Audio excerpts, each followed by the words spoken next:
one who is ready for war. And truth be told, that description is about right. Because I even tried to come into the world in a fighting stance, feet first, had a beat cut out of mommy after she'd given birth to my twin brother Xavier just fine. And my name labors out of some people's mouths in that same awkward and painful way, until I have to slowly say, Xiomara. I've learned not to flinch the first day of school, as teachers get stuck stupid trying to figure it out. Mommy says she thought it was a saint's name, gave me this gift of battle, and now curses how well I live up to it. My parents probably wanted a girl who would sit in the pews wearing pretty florals and a soft smile. They got combat boots and a mouth silent until it's sharp as an island machete. The first words, "Pero tú no eres fácil," is a phrase I've heard my whole life. When I come home with my knuckles scraped up, "Pero tú no eres fácil." When I don't wash the dishes quickly enough, or when I forget to scrub the tub, "Pero tú no eres fácil." Sometimes it's a good thing. When I do well on an exam, or the rare time I get an award, "Pero tú no eres fácil." When my mother's pregnancy was difficult, and it was all because of me, because I was turned around and they thought that I would die, or worse, that I would kill her. So they held a prayer circle at church, and even Father Sean showed up at the emergency room. Father Sean, who held my mother's hand as she labored me into the world, and Papi paced behind the doctor, who said this was the most difficult birth she'd been a part of, but instead of dying, I came out wailing, waving my tiny fists, and the first thing Papi said, the first words I ever heard, "Pero tú no eres fácil." You sure ain't an easy one. Mommy works cleaning an office building in Queens, rides 2 trains in the early morning so she can arrive at the office by 8.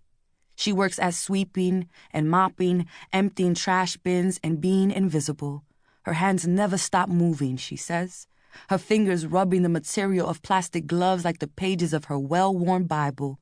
Mommy rides the train in the afternoon, another hour and some change to get to Harlem. She says she spends her time reading verses, getting ready for the evening mass, and I know she ain't lying, but if it were me, I'd prop my head against the metal train wall, hold my purse tight in my lap, close my eyes against the rocking, and try my best to dream.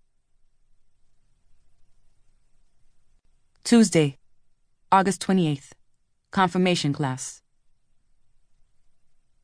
Mommy has wanted me to take the sacrament of confirmation for 3 years now. The first year, in 8th grade, the class got full before we could sign up, and even with all her heavenly pull, Mommy couldn't get a spot for Twin and me. Father Sean told her it'd be fine if we waited. Last year, Caridad, my best friend, extended her trip in DR, right when we were supposed to begin the classes, so I asked if I could wait another year. Mommy didn't like it, but since she's friends with Caridad's mother, Twin went ahead and did the class without me. This year, Mommy has filled out the forms, signed me up, and marched me to church before I can tell her that Jesus feels like a friend I've had my whole childhood, who has suddenly become brand new, who invites himself over too often, who texts me too much. A friend I just don't think I need anymore. I know. Even writing that is blasphemous. But I don't know how to tell Mommy that this year, it's not about feeling unready. It's about knowing that this doubt has already been confirmed. God. It's not any one thing that makes me wonder about the capital G-O-D, about a holy trinity that don't include the mother. It's all the things. Just seems as I got older, I began to really see the way that church treats a girl like me differently.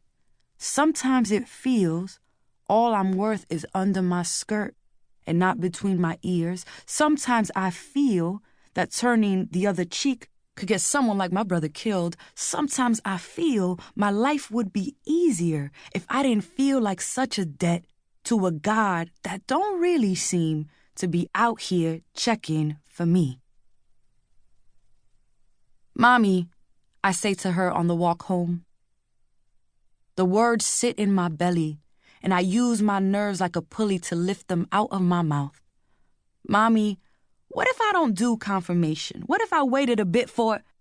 But she cuts me off, her index finger a hard exclamation point in front of my face. Mira, muchacha, she starts.